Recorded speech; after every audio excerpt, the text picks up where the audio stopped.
states, selling myself and selling my soul. I had got to Memphis by running from a pimp in Arizona at the beginning of last year, and I came here to be with family. I have blood family here that I came here to be with, and I met a guy who I thought was a potential boyfriend. He portrayed to be a boyfriend, and we started doing cocaine together, and money got low, and I had shared my past with him, which I now know was a mistake. He became forceful, and I was forced to do what I knew I didn't want to do, but I was so high that I accepted it.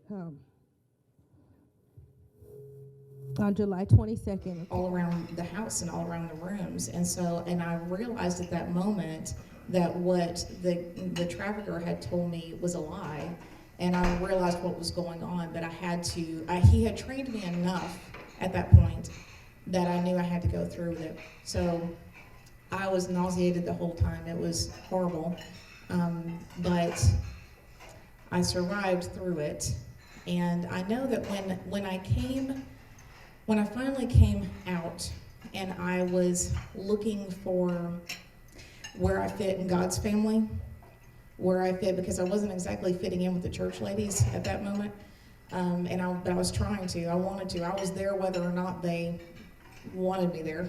I was there because I loved God with everything I had in me, because he was the first man I ever met that actually loved me. Here, Dujour Inc. is hosting an MLK Freedom Dinner in South Haven to inform the public about the dangers of human slavery and sex trafficking in the Mid-South. The group says over 300,000 children per year are being sold for sex in America, and we need to be more aware to help stop the crisis.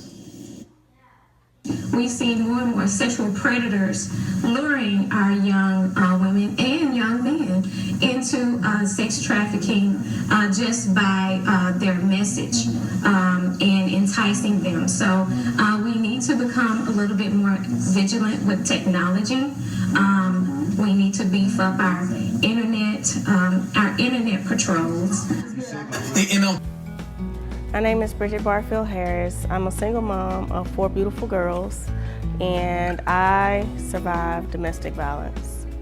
I was a mother who endured domestic violence for 11 long years, and I was kicked, punched, choked, spat on, and run off the road.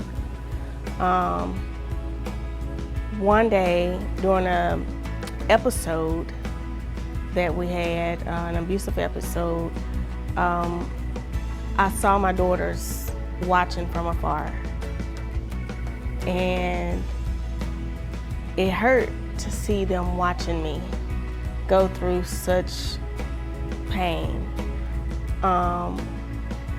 Later on that night, we had another episode, and afterwards, my ex-husband decided to go to sleep. Well, while he was asleep, I was in the other room afraid. And at that moment, I knew that he had a lot of power over me.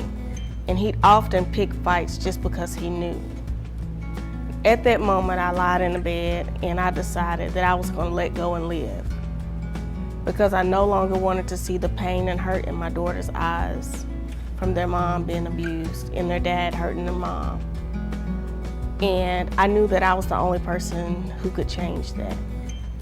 So I decided that our life had a lot of value and we were gonna live.